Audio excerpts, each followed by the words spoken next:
Love it or hate it, we negotiate almost every single day. And there is one incredibly common tactic that most people deal with all the time, but don't even know that it's an actual strategy. My name is Ruth Calabrese. I'm a professional executive coach, and we're going to get into that strategy today to learn more about what it is and how you can combat it. Have you ever found yourself in a negotiation with your counterpart and you're finding that that person is coming back again and again and again, asking you to make compromises, accommodations, giving up ground on your original proposal little by little? That strategy is one of the most effective negotiation strategies there is, and it actually has a name. It's called, believe it or not, the Nibbler. As much as I would like to take credit for that fabulous name, I can't. That is actually the term that was coined by Dr. Chester Karras, who's very famous in the world of negotiation theory.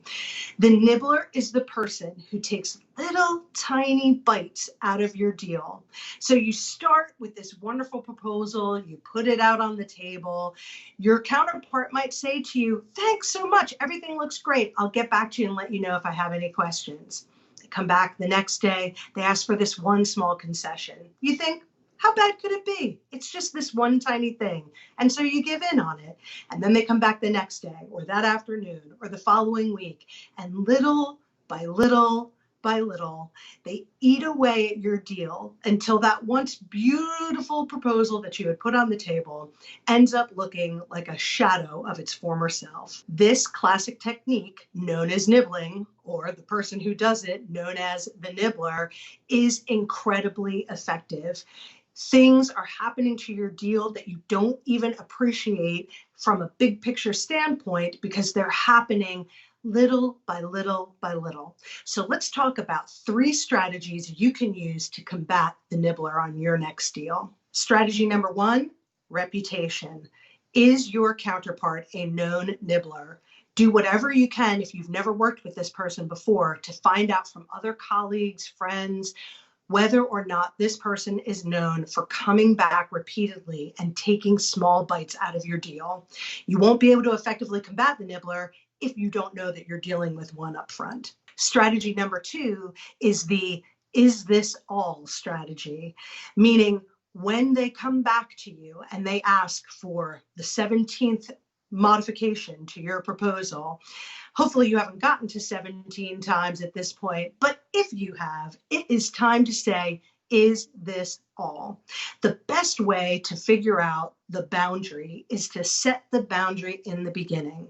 Make it very clear to your counterpart, I am not going to entertain one-off modifications to the deal. You must come to me with all of your requests at one time. And also, the best "is that all" method that you can use is to use my favorite negotiation strategy, which is a question. And that question is, how can we both work together to get our needs met? When you put it back onto the nibbler, making them understand that they have to be part of the solution and that this constant chipping away at your proposal isn't going to work, it's not going to get your needs met, you bring them back into the conversation again. They have to be part of the solution when you ask a question like, how can we both work together to get our needs met? The final strategy is using the power of silence. Very often, we believe when we are negotiating that we have to immediately respond to every comment or request. But the reality is that, as we say in the coaching world, you can let the silence do the heavy lifting. If someone is incessantly, repeatedly asking for modifications to your deal, and you have reached the point where you don't wish to entertain them anymore, use silence. People don't like silence. It's a vacuum that they like to fill. So try to use silence to see if your counterpart will fill it with more information that will let you understand why they're continuing to chip away at their deal. Remember, when it comes to the nibbler, we have to identify the nibbler. We have to deflect the nibbler, and we have to use silence if we get to the point where they have nibbled just a little bit too much. To learn more, check out my website at ruthcalabrese.com or stay tuned for more videos right here on my YouTube channel.